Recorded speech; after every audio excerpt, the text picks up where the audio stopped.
जय हिंद दोस्तों। My name is Vinay Sharma and welcome to your own channel D schooling RAS, which is purely dedicated to RAS English medium. Friends, now you would think that in the crowd of many coaching walas and YouTube channels, why anyone needs one more channel, that too with an odd name. So, looking at the upcoming exams like RAS interviews, RAS prelims and mains, let's talk about what would de-schooling RAS provide to you. तो चलिए friends, अब हम बात करते हैं हमारे एक दोस्त सोनू की। सोनू एक बहुत ही प्यारा सा बच्चा है जिसने इंग्लिश मीडियम से स्कूलिंग की है और सोनू का सपना है कि वो इस तीर्थ स्थल पे जाए, यानी कि RPSC, Rajasthan public service commission. इस सपने को लेके सोनू आता है रिद्धि सिद्धि जयपुर में और इंग्लिश मीडियम के लिए एडमिशन लेता है एक कोचिंग में। वहां जब कोचिंग ले रहा होता है सोनू, तो उसे जब वो फर्स्ट क्लास में बैठता है तो जो टीचर होते हैं वो हिंदी मीडियम के टीचर होते हैं। तो सोनू थोड़ा सा शॉक हो जाता है, शॉक्ड रह जाता है। और जब वो घर जाता है तो उसे समझ में आता है कि मेरे को ट्रांसलेशन करना पड़ा वहाँ पे, जो मैं तो बचपन से इंग्लिश में पढ़ा था और मेरे को तो यहाँ कोचिंग में आके हिंदी में पढ़ाया जा रहा है। तो बहुत परेशान हो जाता है सोनू। तो ये सोनू, एक अकेले सोनू की जो दिक्कतें नहीं है, चैलेंजेस नहीं है ट्रांसलेशन का, कंटेंट का, तो हम देखते हैं कि क्यों D schooling RAS YouTube channel हमें बनाने की जरूरत पड़ी। तो हम पहले पॉइंट की अगर बात करें तो lake of dedicated efforts towards RAS English medium. जो भी RAS का जो इंग्लिश मीडियम जो भी सेक्टर है, सेक्शन है, उसमें कोई भी एक डेडिकेटेडली नहीं लग रहा है। जितने भी कोचिंग वालाज हैं वो या तो हिंदी मीडियम को एक ज़्यादा वेटेज देते हैं, टीचर्स भी उनके पास हिंदी मीडियम के हैं। सेकंड पॉइंट पे हम बात करें तो क्वालिटी कंटेंट इंग्लिश मीडियम में नहीं है,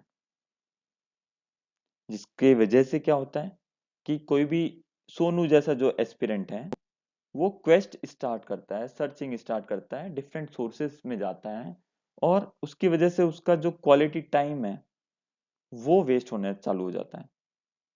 थर्ड हम पॉइंट की बात करें जो हमने अभी बात भी की है कि सोनू जैसे बच्चों को, इंग्लिश मीडियम वाले बच्चों को हिंदी मीडियम वाले टीचर से पढ़वाया जाता है, जिसकी वजह से उन्हें ट्रांसलेशन में बहुत ज़्यादा टाइम वेस्ट करना पड़ता है और जबकि करना कहाँ चाहिए था, स्टडी में।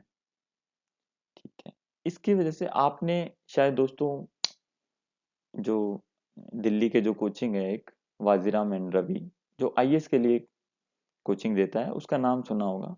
इंग्लिश मीडियम कोचिंग है जो डेडिकेटेडली इंग्लिश मीडियम को समर्पित है उस चीज़ के लिए।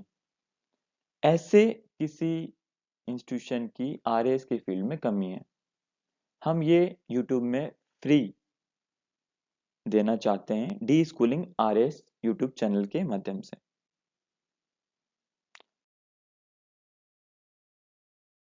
अब हम दोस्तों अगर हम कंटेंट की बात करें या बात करें कि डी स्कूलिंग RAS चैनल में हम कौन कौन से टॉपिक्स कवर करने वाले हैं, तो सबसे पहले ये आपको साइड में दिख रहा होगा, राइट साइड में, कि ये RPSC का RAS के लिए सिलेबस है। और ये यहाँ पे हमने एक सिर्फ एक दिखाने के लिए एक मेंस का सिलेबस डाल रखा है, बाकी प्रीलिम्स का भी सिलेबस। तो हम यहाँ पे प्रीलिम्स और मेंस दोनों पोर्शन कवर करने वाले हैं, जिसमें हम जो स्टार्ट करेंगे वो इकोनॉमिक्स के साथ में स्टार्ट करेंगे, फिर धीरे धीरे हम एथिक्स के वीडियोस भी डालेंगे। फिर दोस्तों आपको पता ही है जैसा कि हमारे CM साहब ने ये पहले से अनाउंस कर रखा है कि 8 फरवरी के अराउंड उनका बजट आने वाला है। तो दोस्तों आपको पता ही है कि उससे पहले इकोनॉमिक सर्वे आता है और फिर बजट आता है। तो हम राजस्थान का बजट और इकोनॉमिक सर्वे अपने वीडियोस के थ्रू उसको कवर करेंगे। फिर दोस्तों जैसे आपको पता है कि कुछ भी बहुत अच्छे अच्छे टॉपिक्स करंट में चल रहे होते हैं, करंट के इश्यूज हैं, करंट अफेयर्स हैं, उसमें कुछ मेन टॉपिक्स को हम कवर करने की कोशिश करेंगे अपने चैनल में। फिर आप देखते हैं, आप यहाँ देख रहे होंगे कि कैसे सिलेक्टेड कैंडिडेट्स का जो है इंटरव्यू लिया जाता है। तो हम भी अपने चैनल में जो है सिलेक्टेड कैंडिडेट्स का इंटरेक्टिव सेशंस रखेंगे, ताकि आपका जो नॉलेज है वो एनरिच हो और इस एग्जाम के बारे में आपको ज़्यादा अच्छे से समझ में आ सके। अब हम बात करें दोस्तों कि जो आरएस का थर्ड फेज जो होता है वो आरएस इंटरव्यू वाला फेज होता है। उसमें पर्सनैलिटी डेवलपमेंट तो एक बहुत बड़ा इशू है ही, लेकिन दिक्कत ये है कि पर्सनैलिटी डेवलपमेंट में भी जो डिमांड तो है उसमें, लेकिन सप्लाई बहुत ही कम है, बहुत ही कम है। कि एक्चुअल में पर्सनैलिटी क्या होनी चाहिए एक सिविल सर्वेंट की या सिविल सर्विसेज एस्पिरेंट की। तो बच्चे को ये पता लग ही नहीं पाता है, स्टूडेंट को एस्पिरेंट को पता लग ही नहीं पाता है कि हम इम्प्रूव कैसे करें। क्या तो उन्हें कमियां तो बहुत बता दी जाती हैं कि तुम में ये कमी है, तुम ढंग से बोल नहीं पाते हो, तुम में कॉन्फिडेंस की कमी है, तुम्हें और 10 तरह की कमी बता देते हैं, लेकिन उसे इम्प्रूव कैसा करना है ये सप्लाई है ही नहीं मार्केट में। सेकंड चीज दोस्तों की जो अभी एक डेटा के अकॉर्डिंग 70% जो आरएस के जो इंटरव्यू के एस्पिरेंट्स हैं, आरएस इंटरव्यू देने वाले लोग हैं, उनका 70% का हॉबी जो है योग और मेडिटेशन है। अभी बहुत अच्छी बात है कि योग और मेडिटेशन उन्होंने हॉबी रखा है, लेकिन दोस्तों दिक्कत ये है कि कोई भी टीचर्स, चाहे वो कोचिंग्स में हो या यूट्यूब पे पढ़ा रहे हो, उन्हें थियोरेटिकल नॉलेज तो है कि योग क्या है, मेडिटेशन क्या है, लेकिन एक्सपीरियंस नहीं है, जिस वजह से बच्चे को वो ढंग से गाइड नहीं कर पाते, ना नॉलेज दे पाते हैं, ना इंसाइट मिल पाती है बच्चे को कि एक्चुअल में है क्या ये। तो वो प्रिपेयर नहीं कर पाता अच्छे से, जिसकी वजह से वो उल्टे सीधे आंसर देता है। और वहाँ जो सबसे बड़ी बात है दोस्तों कि जो वहाँ पे आरएस के जो आरपीएससी में जो पैनल्स में बैठे हुए लोग हैं, वो मिनिमम उनका जो एज है वो 50+ रहता है। तो दोस्तों आप समझ सकते हो कि 20-20 30-30 साल का जो एक्सपीरियंस लेकर बैठा हुआ है, वो कितना ज्यादा नॉलेजेबल होगा इंसान। और जब योग मेडिटेशन जो इतने हाई लेवल के जो चीजें हैं उसके बारे में वो क्वेश्चन पूछते हैं, तो एक ही या दो क्वेश्चन में ही बच्चों को जज कर लेते हैं कि ये सिर्फ थियोरेटिकल नॉलेज लेकर आया है या इसे सचमुच एक्सपीरियंस है। तो दोस्तों ये इस पर मैं आपको बताना चाहूंगा कि मुझे 8 साल का स्पिरिचुअलिटी का, मेडिटेशन का, योग का एक्सपीरियंस है, और मैंने इस पे डीप रिसर्च किया है। और मैं इस पे जो आपको कंटेंट प्रोवाइड कराऊंगा या वीडियोस बनाऊंगा वो बहुत ही ऑथेंटिक होगा फैक्ट्स के हिसाब से। तो आप उस पर रिलाय कर सकते हो। एक पूरा हॉलिस्टिक, एक इंटीग्रेटेड वीडियो बनेगा, जिसके अंदर आपको योग और मेडिटेशन हॉबी के रूप में ना केवल आरएएस के लिए बल्कि आईएएस के लिए भी वो कवर हो जाएगा। तो दोस्तों चलते हैं नेक्स्ट पार्ट। दोस्तों आप बात कर लेते हैं स्टूडेंट्स की या एस्पिरेंट्स की एक यूनिवर्सल प्रॉब्लम की। यूनिवर्सल प्रॉब्लम क्या है कि पढ़ना तो चाहते हैं, लेकिन हम कंसंट्रेट नहीं कर पाते हैं, फोकस नहीं कर पाते, हमारा ध्यान भटकता है। फिर हम पढ़ना तो चाहते हैं लेकिन मोटिवेशन नहीं आ रहा हमें, हमें कोई मोटिवेट कर दे तो हम पढ़ लेंगे। फिर हम पढ़ तो रहे हैं लेकिन हमें याद नहीं हो रहा है। फिर किसी को एंजाइटी होती है एग्जाम से रिलेटेड इशू की वजह से या किसी और पर्सनल इशू की वजह से। फिर एक और चीज है स्लीप से लेके, स्लीप जो डिसऑर्डर है, जिसमें एक्सेसिव स्लीप यानी मेरे को नींद ही नींद आती है पूरे दिन, या इंसोम्निया कि मेरी तो नींदें ही उड़ गई हैं पढ़ाई की वजह से। दोस्तों मैं सिर्फ पढ़ाई की बात करूंगा यहाँ पे। तो ये प्रॉब्लम सबको पता है, इवन टीचर्स को भी पता है, वो भी इन प्रॉब्लम्स के बारे में बात करते हैं। एस्पिरेंट्स को तो या स्टूडेंट्स को तो पता है ही, वो तो इस चीज को एक्सपीरियंस कर रहे होते हैं। लेकिन दोस्तों सबसे बड़ी जो दिक्कत है कि इसका सॉल्यूशन कोई नहीं देता है। देते भी हैं तो वो बाबा लोग हैं या बहुत बड़े योगी लोग हैं जिनकी भाषा, लैंग्वेज हमें समझ ही नहीं आती है। और वो सिर्फ स्टूडेंट स्पेसिफिक नहीं होता है, वो एक जनरल आइडिया देते हैं या जनरल इंसाइट देते हैं कि आपको मेडिटेशन के लिए, इन चीज़ों के लिए क्या करना चाहिए। लेकिन एज एन एस्पिरेंट स्टूडेंट हमें कितना टाइम हम दें, क्या चीज़ हमें एक्चुअल में करनी चाहिए जो हमारी स्टडीज़ में भी हेल्प करें और ये सारी जितनी प्रॉब्लम्स हैं वो भी हमारी दूर हो, क्योंकि अल्टीमेटली दोस्तों हमें आरएएस बनना है, ये एग्ज़ाम क्रैक करना है।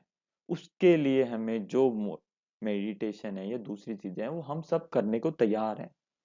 लेकिन एक्चुअल में हमें इस पैकेज में कोई दे तो सही कुछ चीज़।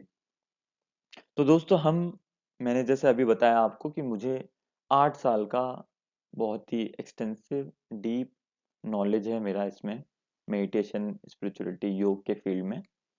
और ये आपको सिर्फ मैं बोल ही नहीं रहा हूँ, ये आपको मेरे वीडियोस में भी पता चल जाएगा।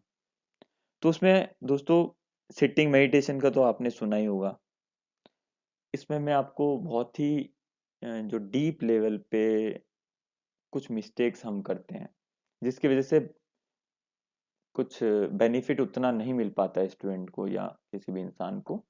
तो वो मैं आपको बहुत इजी चीज़ें हैं, बहुत ही इजी आपको 10 मिनट का एक वीडियो बनाऊंगा सिटिंग मेडिटेशन का। उसमें कैसे करना है बहुत ही इजी होगा। और दोस्तों सिटिंग मेडिटेशन तो पूरी दुनिया से आपने सुना ही होगा, यूट्यूब पे या कहीं और भी आते जाते हैं। लेकिन नॉन सिटिंग मेडिटेशन, ये एक नई चीज मैं आपको बताऊंगा जो बहुत नेक्स्ट लेवल पे जाने के बाद में चीजें समझ में आती है कि अच्छा कैसे हम 24/7 मेडिटेशन के मोड में रह सकते हैं और जहां चाहते हैं वहां अपना फोकस कर सकते हैं। ये मैं आपको बताऊंगा, इसमें भी आपको बहुत ही अच्छा लगेगा।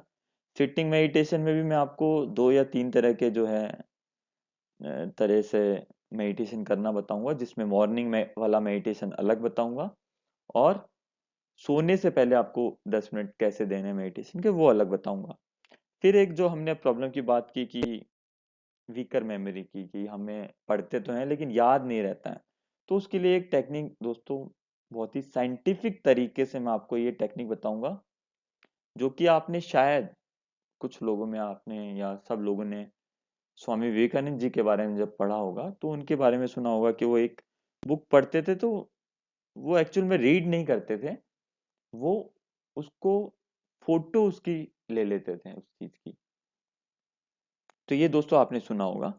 तो वो फोटोग्राफिक मेमोरी टेक्निक है क्या एक्चुअल में, वो बहुत ही इजी तरीके से जो आप लोग बहुत ही अपने किसी भी रूम पे बैठ के वहां आप कर सकते हो इजीली, वो आपको बताऊंगा दोस्तों।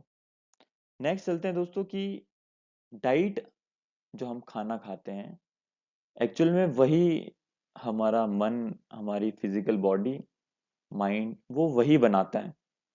तो वो बहुत ज़्यादा इम्पोर्टेंट होता है हमारी स्टडीज में। कैसे इम्पोर्टेंट होता है वो मैं आगे आपको बताऊंगा कि क्या खाना चाहिए, सुबह क्या खाना चाहिए, लंच में क्या खाना चाहिए और डिनर में क्या खाना चाहिए, कब खाना चाहिए, कितना अच्छा खाना चाहिए।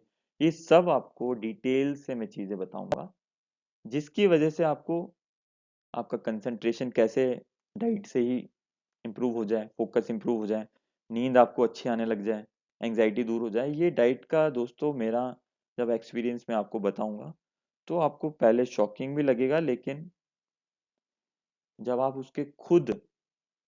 उसके बेनिफिट्स आप खुद पे होते हुए देखोगे तो आपको बहुत ही ज्यादा अच्छा लगेगा। इतना अच्छा लगेगा कि आप बोलोगे कि ये पहले क्यों नहीं पता था हमें। फिर लॉ ऑफ अट्रैक्शन के बारे में दोस्तों आपको पता ही होगा, सुना होगा आपने। तो वो आरएस के एग्जाम को क्रैक करने में आपकी क्या हेल्प कर सकता है ये मैं आपको बताऊंगा। और योग, जो हम सब बचपन से सुन रहे हैं, 2014 के बाद से बहुत ज्यादा सुन रहे हैं, बाबा रामदेव वाला सुन रहे हैं, और इसमें हम दोस्तों ऐसे क्या योग में आसन प्राणायाम हम कर सकते हैं जिसकी वजह से हमें अपने स्टडीज में हेल्प मिल सकती है और अपने एग्जाम को क्रैक करने में हेल्प मिल सकती है। वो चीजें मैं बहुत सिंपल वाली चीजें बताऊंगा दोस्तों। दोस्तों ये चीज़ें हमने अभी डिस्कस किया।